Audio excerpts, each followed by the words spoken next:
بسم اللہ الرحمن الرحیم۔ السلام علیکم۔ مزمل انفو میں خوش آمدید۔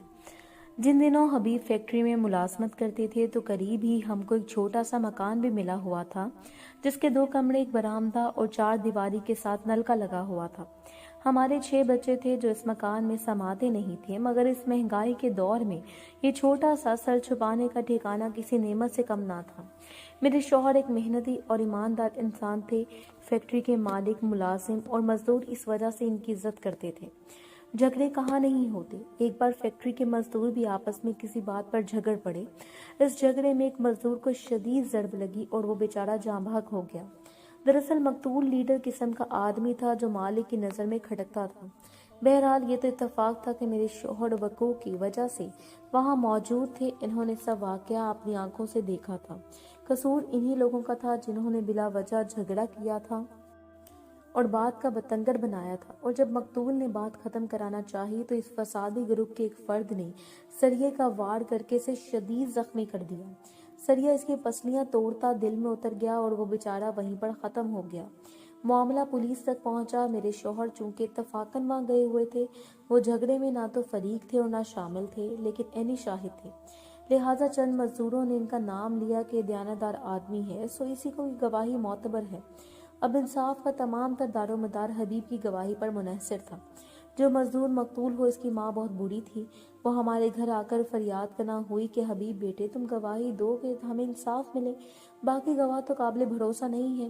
میں نے شوہر سے کہا کہ تم کیوں مفت میں اپنی گردن پھنسواتے ہو؟ وہ بیچارے گم و گم تھے۔ انہوں نے مقتول ریاض کے چھوٹے چھوٹے بچے تھے جن کا کوئی آسرا نہ تھا۔ انصاف ملنے سے ریاض کی بیوی کو کچھ مالی امداد بھی مل سکتی تھی۔ کہاں فیکٹری کا مالک یہ چاہتا تھا کہ میرے شوہر اس کی منشا کے مطابق گواہی دیں اور حقیقت بیان کرنے سے گریز کریں۔ اب عجیب صورتحال تھی۔ سچ بولتے تھے تو گردن پھنستی تھی، جھوٹ بول نہ سکتے تھے کہ حبیب کے ضمیر کو گوارا نہ تھا۔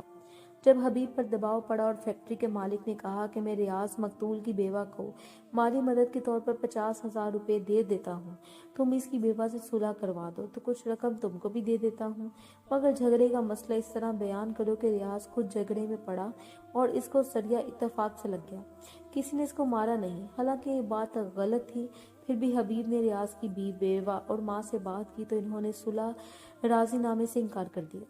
اب میرے شوہر کی ان دھکیاریوں کو زبردستی تو مجبور نہیں کر سکتے تھے، اور ایک انسانی جان کی قیمت 50,000 تو نہ تھی۔ ان کا تو آسرا ہی نہیں، 5 بچوں کا باپ ان سے چھن گیا تھا۔ جب حبیب نے غلط بیان دینے سے انکار کیا تو فیکٹری کے مالک نے ان کو نوکری سے نہ صرف برخاست کر دینے کی دھمکی دی، بلکہ یہ بھی کہا کہ اگر تم ریاض کی بیوہ سے اتنی ہمدردی ہے تو اس کے ساتھ نکاح کر لو اور اس کے بچے پالو۔ تم تو میری فیکٹری کی بدنامی کرانے پر تلے ہو، اور فیکٹری کا مکان بھی خالی کر دو۔ ریاض کی بیوہ سے ہمدردی کا مزہ چکھ لو گے جب گھر کرائے پر لو گے اور کرایہ ادا نہیں کرنا پڑے گا۔ مالک نے ایسا کہا تو انہیں بہت دکھ ہوا کہ یہ چور کو سعد اور سعد کو چور ثابت کرنے کا کہہ رہے ہیں۔ میرا شوہر اس قدر پریشان تھا کہ کیا بتاؤں۔ ادھر پولیس والے کہتے تھے کہ جو واقعہ ہے صحیح بتاؤ، وہ بھی دباؤ ڈال رہے تھے۔ آخرکار حبیب نے مالک کی پیشکش ٹھکرا دی اور وہی گواہی دی جو ان کی آنکھوں نے دیکھا تھا۔ اس کے بعد ان کو ملازمت سے نکال دیا گیا۔ ہم کو مکان بھی خالی کرنا پڑا۔ بات یہاں ختم ہو جاتی تو بہتر تھا، لیکن ایسا نہیں ہوا۔ وہ ملازمت کی تلاش میں سرگرداں تھے کہ ان کو ایک روز ہتکڑی لگ گئی۔ نہ جانے کس جرم میں ان کو دھر لیا گیا تھا، حالانکہ وہ نیک چلن اور 5 وقت کے نمازی تھے۔ وہ بھی کبھی نشہ یا ایسی چیزوں کا نام بھی زبان پر لانا گوارا نہیں کرتے تھے۔ ان کو چرس رکھنے کے جرم میں دھر لیا گیا تھا۔ سال بھر جیل میں رہے، کوئی ضمانت دینے والا نہیں تھا۔ بالآخر ان کو بھی سزا ہو گئی۔ اس کے بعد تمہیں 8 بچوں کے ساتھ ایسی بے آسرا ہوئی کہ ان دونوں کے دکھوں کو لکھنے کی تاب نہیں ہے مجھ میں۔ بڑی بیٹی 13-14 برس کی، باقی سارے چھوٹے تھے۔ ان کا پیٹ بھرنا سب سے بڑا مسئلہ تھا۔ رہنے کو حبیب کے دوست نے اپنے کوارٹر میں ایک کمرہ ہم کو دے دیا تھا، مگر یہ تو عارضی ٹھکانہ تھا۔ وہ بیچارہ جس کا کوارٹر تھا بھلا مانس تھا، اپنا کوارٹر ہم کو دے کر بعد میں خود اپنے ایک دوست کے کوارٹر میں چلا گیا اور اکیلا رہتا تھا۔ اب میرے پاس اس کے سوا کوئی چارہ نہ تھا کہ گھر سے باہر قدم نکالوں، ادھر ادھر دوڑوں۔ دھوپ کی تو قریبی بنگلوں میں کام کیا۔ چھوٹے بچوں کو بڑی بیٹی ساحرہ کے حوالے کر کے میں صبح ہی کام کے لیے نکل پڑتی تھی۔ میرے گھر سے مسلسل غیر حاضری نے ایک اور مصیبت کا درہم ہم پر کھول دیا تھا۔ باپ اور ماں کی غیر موجودگی میں بچوں کا بھٹک جانا